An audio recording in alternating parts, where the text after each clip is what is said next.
లలిత jewellers వారి double ధమాకా offer. అన్ని బంగారు నగలపై తరుగులో 1% తగ్గింపు. పాత బంగారు నగల ఎక్స్చేంజ్ పై గ్రాముకు 150 రూపాయలు అదనంగా పొందండి. నమస్కారం, వెల్కమ్ టు ఐ డ్రీమ్. ధర్మ మార్గం విత్ విజిత కార్యక్రమానికి స్వాగతం.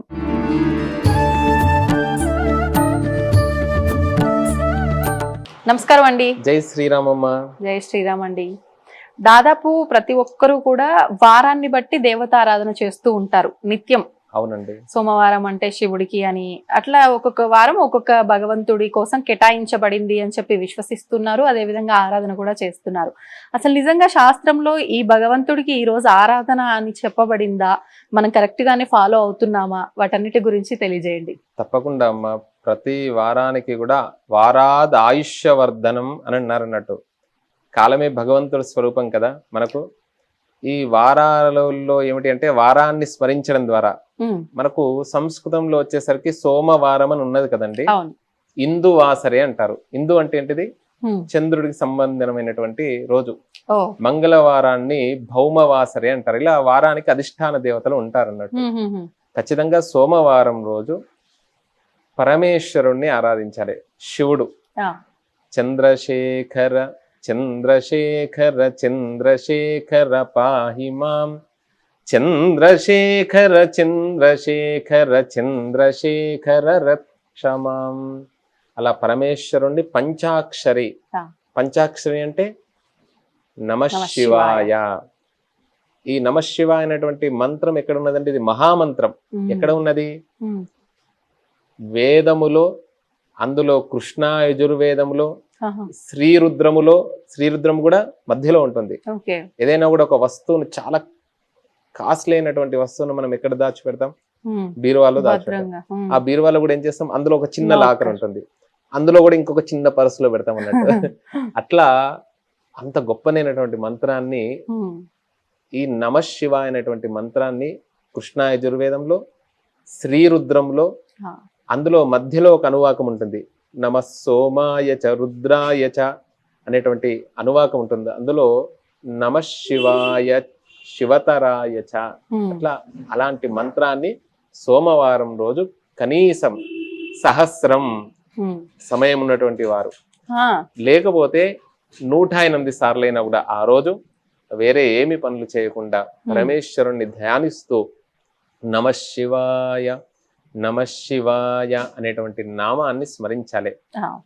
శక్తి ఉన్నటువంటి వారు వైదిక పరంగా రోజు కూడా వైదికులు రుద్రాభిషేకం ఇవన్నీ కూడా నిత్యకృత్యమే. కానీ వారికి ఎవరైతే అవకాశం ఉంటారో వారు దగ్గరలో ఉండేటువంటి శివాలయంలో కానివ్వండి, ఇంట్లోనే ఒక చిన్న శివలింగానికి, అంగుష్టానికంటే ఎక్కువగా లేకుండా ఒక చిన్న శివలింగానికి ఓం నమ శివాయ అని త్రిదళం త్రిగుణాకారం త్రినేత్రంచ త్రియాయుధం త్రిజన్మ పాప సంహారం ఏక బిల్వం శివార్పణం. అలా బిల్వంని సమర్పించడం ద్వారా లక్ష్మీ కటాక్షం లభిస్తుంది.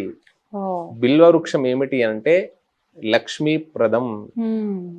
స్తవ వృక్షోథ బిల్వః. బిల్వ వృక్షం కింద లక్ష్మీ అమ్మవారు ఉంటుందంట. అంత గొప్పనైనటువంటిది. ఇప్పుడు ఉత్తర భారతదేశం, మధ్యప్రదేశ్ వెళ్తే మారేడు కాయలకు జ్యూస్ ఇస్తుంటారు. అంటే ఇది సైంటిఫిక్ గా కూడా చాలా ఆరోగ్యం. షుగర్ కానివ్వండి, బీపీ కానివ్వండి కంట్రోల్ కావాలంటే ఆ శివుడి మీద అర్చించినటువంటి బిల్వాల్ని మరల తీసి వాటిని పాడైన అవసరం లేదు, మనం నీటిలో ఉంచేసి తాగేయచ్చు. లేకపోతే చూర్ణని తీసుకొని లోపలికి తీసుకోవడం ద్వారా ఇటు ఆధ్యాత్మికంగా, ఇటు ఆది భౌతికంగా శరీరానికి రక్ష, మనస్సుకు రక్ష. పరమేశ్వరుడు యొక్క ఆరాధన. చేతులారంగ శివుని పూజింపడేని అన్నారు కదా. అలా సోమవారం పరమేశ్వరుణ్ణి, మంగళవారం రోజు సుబ్రహ్మణ్యేశ్వర స్వామి. మనలో అప్పుడప్పుడు కూడా బుసబుసలు కొడుతూ ఉంటారన్నట్టు. అంటే అధికమైనటువంటి రక్తపోటు అంటారు కదా, బీపీ, ఇవన్నీ కూడా. అందుకనే మంగళవారం శనివారం చాలా నిష్టగా ఉంటారు చాలా కుటుంబాలు కూడా. ఎందుకు అని అన్నారంటే సుబ్రహ్మణ్యేశ్వర స్వామి ఆరాధన చాలా విశేషం. నాగారాధన కూడా అంటారు అన్నట్టు. ప్రతి దానికి కూడా మా కులదేవత తెలియదండి అని అంటే సుబ్రహ్మణ్యేశ్వర స్వామి ఆరాధన చేయమన్నారు. ఎందుకంటే వెంకటేశ్వర స్వామి ఎక్కడి నుండి వచ్చారండి? ఉద్భవించారు వాల్మీకంలో నుండి, పుట్టల నుండి. రాముణ్ణి తీసుకోండి, అమ్మవారిని తీసుకోండి, గణపతికి నాగయజ్ఞోపవీతం అన్నారు. ప్రతి దేవతామూర్తి కూడా నాగ సంబంధంగా ఉంటుంది.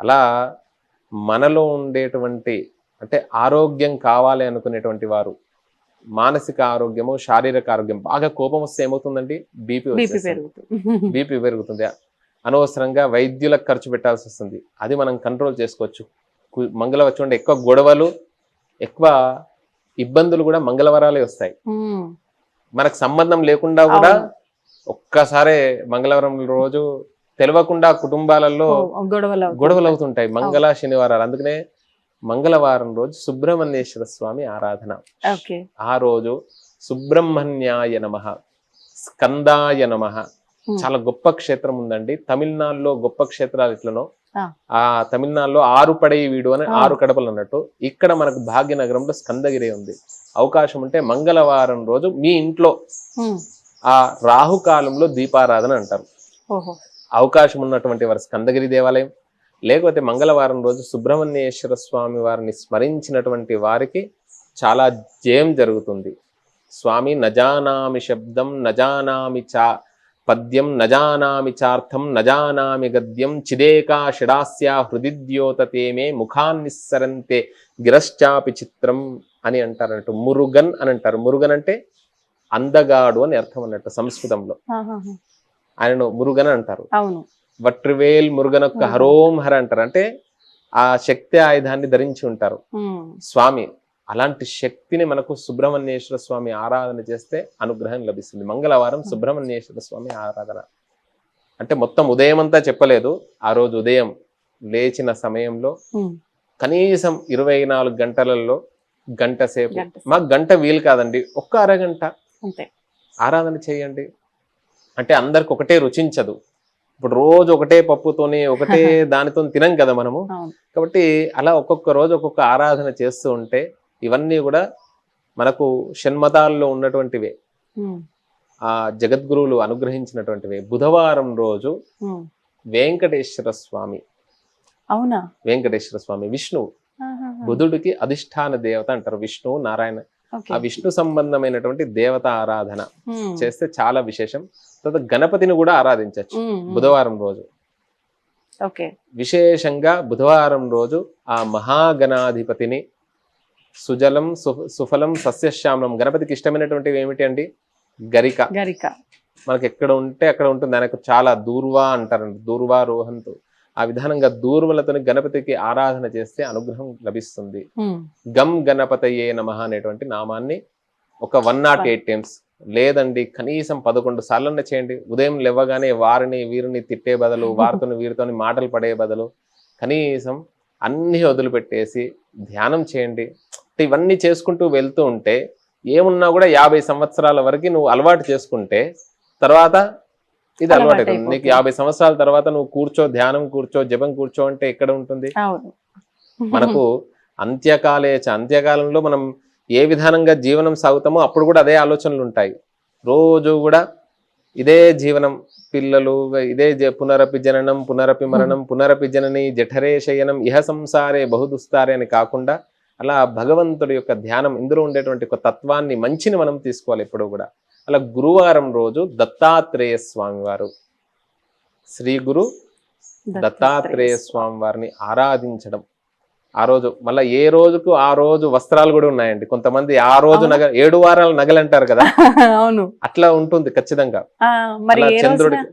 చంద్రుడికి ఒకటి తర్వాత కుజుడికి ఇప్పుడు 7 వారాల నగలు పంపించారు అని పూర్వం ఉంటుండే కదా ఆ కుజుడికి సంబంధించినటువంటి ఒక రకమైనటువంటి పగడము బుధుడికేమో ఎమరాల్డ్ చాలా కాస్ట్లీ అట్లా గురువుకి ఇట్లా ఒక్కొక్క గ్రహానికి ఉంటుంది అన్నట్టు వస్త్రం కూడా ఎల్లో అన్నట్టు అట్లా ఆ రోజు అలాంటి వస్త్రాలు ధరించి చేసేటువంటి విధానం కూడా ఉంది అట్లా గురువారం రోజు గురువు యొక్క అనుగ్రహం కావాలంటే శ్రీ గురు దత్తాత్రేయ స్వామి వారు కలియుగంలో దత్తాత్రేయ స్వామి వారిని మించినటువంటి గురువు దైవం లేదండి అలా శుక్రవారం రోజు ఎవరండి శుక్రవారం అమ్మవారు లక్ష్మీదేవి ఆ లక్ష్మీదేవిని ఎవరైతే ప్రతి శుక్రవారం రోజు అందరూ కూడా శుక్రవారం రోజు శిరస్నానం చేస్తారు ఇంకా మిగతా వారాలు ఉన్నా లేకున్నా కూడా కొంతమంది మిగతా అంటే ప్రత్యక్షంగా నేను పలకను గాని కొంతమంది ఆ రోజే ధ్యానము ప్రార్థనలు కూడా చేస్తుంటారు వాళ్ళు బయట దేశాల్లో కూడా సుసంపన్నంగా ఉన్నారు కాబట్టి అట్లా ఆ విధానంగా శుక్రవారం చాలా గొప్పనైనటువంటి రోజు, లక్ష్మీప్రదమైనటువంటిది. వందే వందారు మందారమిందిరానందకందలం అమందానంద సందోహ సింధురం బంధురాననం అంగం హరేః. కనకధారా స్తోత్రం. శంకర భగవత్పాదుల వారు ఒక ఆవిడ దగ్గరికి భిక్షకై వెళ్ళిన సమయంలో ఆవిడ మొత్తం ఇల్లంతా కూడా వెతుకుతుంది. వెతగ్గా ఒక చిన్న ఎండిపోయినటువంటి ఉసిరిక కాయ దొరుకుతుంది. అలా స్వామి వారికి భిక్షగా వేస్తుంది. స్వామి ఒక్కసారి అలా లక్ష్మీదేవిని ప్రార్థన చేస్తాడు. కనకధార అలా ఆ కనకధార వృష్టి ఆ ఇల్లంతా కూడా సువర్ణమయం అవుతుంది. అందుకనే దక్షిణ అంటే ఏమిటి అంటే హిరణ్యం తుభ్యమహం సంప్రతదే బంగారం ఏమన్నారు. ఇప్పుడు అన్ని కూడా ఒక్కొక్క దేశంలో ఒక్కొక్క నోట్స్ మన దగ్గర కరెన్సీ విధానంగా మారింది. కానీ పూర్వం ఏమిటి అంటే బంగారమే కదా, అందుకనే అవి రేట్లు బాగా పెరుగుతూ ఉన్నాయి. అదే గొప్పనైనటువంటిది. అలా శుక్రవారం రోజు ఎవరైతే లక్ష్మీదేవిని ఆరాధిస్తారో, లక్ష్మి అనగానే ఏమిటి, వరలక్ష్మి వ్రతం అంటాం. వరలక్ష్మి వ్రతం అంటే ఏమిటి, వరాన్ని ఇచ్చేటువంటి లక్ష్మి అని చెప్తారు. కానీ వర అంటే ఏమిటి, వరుడు అంటే ఎవరండి, పెళ్లి కొడుకు కదా. మన వివాహంలో వరుడిని నారాయణ స్వరూపకంగా భావిస్తాడు. లక్ష్మీ నారాయణుల్ని ఆరాధన చేయలేదు. లక్ష్మీ నారాయణ సంబంధమైనటువంటి హృదయం కానివ్వండి, ఆ రోజు ఈ కనకధార స్తోత్రం పఠించినటువంటి వారికి ఆ అమ్మవారి యొక్క అనుగ్రహం కలుగుతుంది. శనివారం రోజండి వెంకటేశ్వర స్వామిని ఆరాధిస్తారు, హనుమంతుణ్ణి ఆరాధిస్తారు.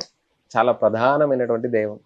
చూడండి, ఆ రోజు రాత్రి అంతా కూడా దేవాలయాలు 1 గంట వరకు కూడా, ఉదయం 2 గంటలకు తీశారు అంటే రాత్రి వరకు కూడా అన్నిటికంటే ఆ హనుమంతుడి ఆరాధన చాలా విశేషం అండి.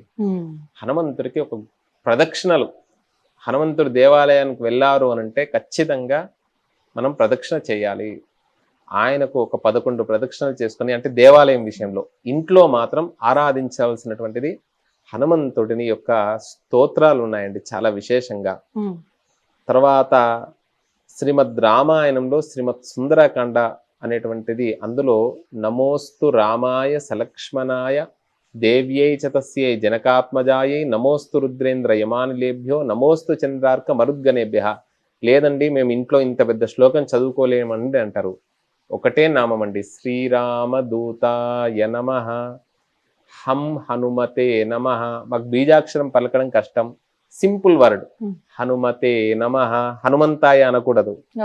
ఇప్పుడు గురు శబ్దానికి వచ్చేసరికి గురవే నమః ఉంటుంది, కృష్ణుడికి వచ్చేసరికి కృష్ణాయ ఉంటుంది, గణేశుడికి వచ్చేసరికి గణేశాయ నమః ఉంటుంది. అంటే గణేశుడికి నమస్కారము.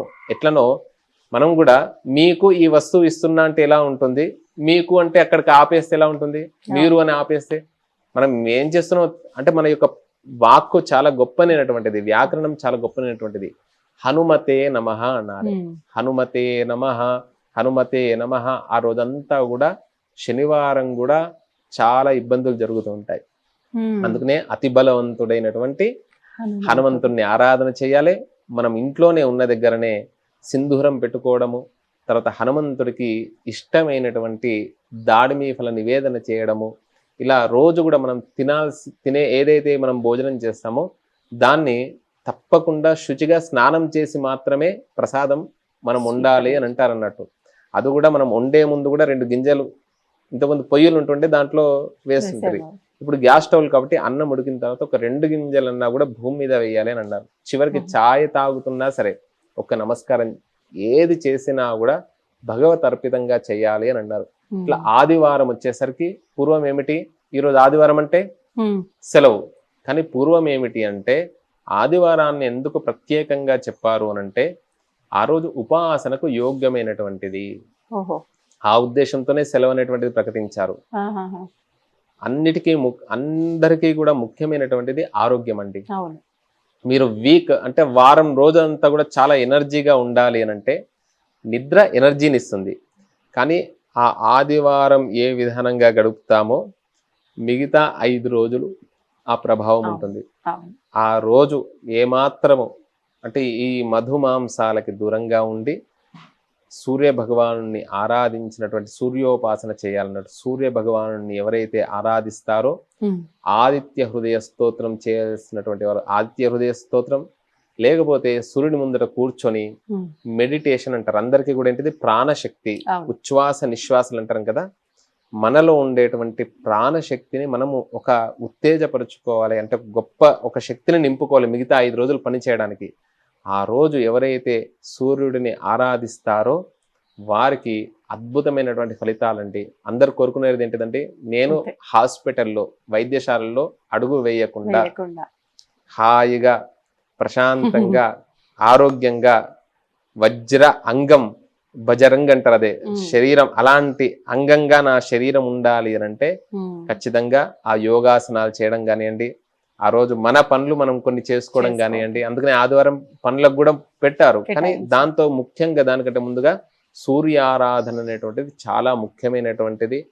ఉదయము సాయంకాలం కూర్చొని ఆ సూర్య భగవాను స్మరించాలి. సాయంకాలం ఆదిత్య హృదయ పారాయణం చేయకూడదు. సాయంకాలం ఏమిటి అని అంటే, ఆదివారం రోజు సాయంకాలం రాహుకాలం ఉంటుంది 4:30 నుండి 6 మధ్యలో. ఎవరైతే దుర్గా స్తోత్రాన్ని కానివ్వండి, హనుమాన్ చాలీసా కానివ్వండి, ఒక్కరు కాదండి సామూహికంగా కలిసి చేసినటువంటి వారికి అతను పూర్ణాయుష్యుడు 120 సంవత్సరాలు అద్భుతంగా జీవిస్తాడు. 100 years గ్యారెంటీ. అట్లా అంత అద్భుతమైనటువంటి విధానంగా మనకు ఈ వారాల యొక్క మాహాత్మ్యాన్ని, నక్షత్రాత్ హరతే పాపం, అందుకనే కాలం ఎప్పుడు తెలుసుకుంటాం మనం? ఉగాది రోజే కదా. అవును, పంచాంగం ఒక్కొక్క వారం ఈ రోజు ఇతను అని మనకు ప్రత్యక్షంగా చెబుతూ ఉంటారు. నక్షత్రాత్ హరతే, నక్షత్రాలకు కూడా మహిమ ఉంది. నక్షత్రం వినడం ద్వారా పాపం హరించబోతుంది. యోగాద్రోగ నివారణం, యోగం చెప్పడం ద్వారా రోగ నివారణ అవుతుంది. కరణాత్ కార్య సిద్ధిశ్చ వారాదాయుష్యవర్ధనం తిథేశ్చ శ్రియమాప్నోతి. 15 తిథులు ఉన్నాయి, పాడ్యమి నుండి పౌర్ణమి వరకు, అమావాస్య వరకు. అలా తిథేశ్చ శ్రియమాప్నోతి అని చెప్పి వారాత్ ఆయుష్యవర్ధనం. ఇట్లా ఏ వారం ఏ రోజు మనం ఏ విధానంగా సాగించాలి అంటే, ఈ ఐ డ్రీమ్స్ ద్వారా అందరూ స్వామి ఈ విధానంగా చెప్పారని చెప్పి ఉదయం నుండి రాత్రి వరకు కాదండి. ఉదయం ఒక అరగంట సేపు నేను చెప్పినటువంటి దేవతా ఆరాధన చేయండి, అద్భుతమైనటువంటి ఫలితాన్ని పొందండి. ఈ ఐ డ్రీమ్స్ మాధ్యమం ద్వారా అందరూ కూడా భారతీయ సనాతన ధర్మం యందు అనురక్తి ఆసక్తి కలిగి వంశాభివృద్ధి, గోత్రాభివృద్ధి, అందరికీ కావాల్సినటువంటిది నెక్స్ట్ జనరేషన్ అని అంటుంటాం కదా. తనకు తాను ఎవరు జీవించరు భారతీయుడు, కాబట్టి తరతరాలు కూడా ఈ విధానంగానే జీవించాలి. భారతీయ సనాతన ధర్మం యొక్క వైశిష్ట్యతను తెలుసుకొని ఒక ఉన్నతమైనటువంటి గమనంతో సహా, మానవ జీవన గమనంతో సహా జీవిత లక్ష్యాన్ని పొందగలరని. జై శ్రీరామ్. జై శ్రీరామ్ అండి, ధన్యవాదాలు. తవ్వండి, తవ్వుతూనే శివలింగం.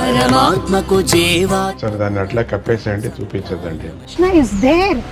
మూర్తి పూజ కాదు, సాక్షాత్ బ్రజేంద్ర నందన భగవాన్ ఉన్నారు మూర్తిలో. ఏమీ ఆశించకుండా ఆరాధించే వాళ్ళు కూడా ఉన్నారా ప్రభుజీ? నిజమైన భక్తి అంటే మనకు తెలియదు కాబట్టి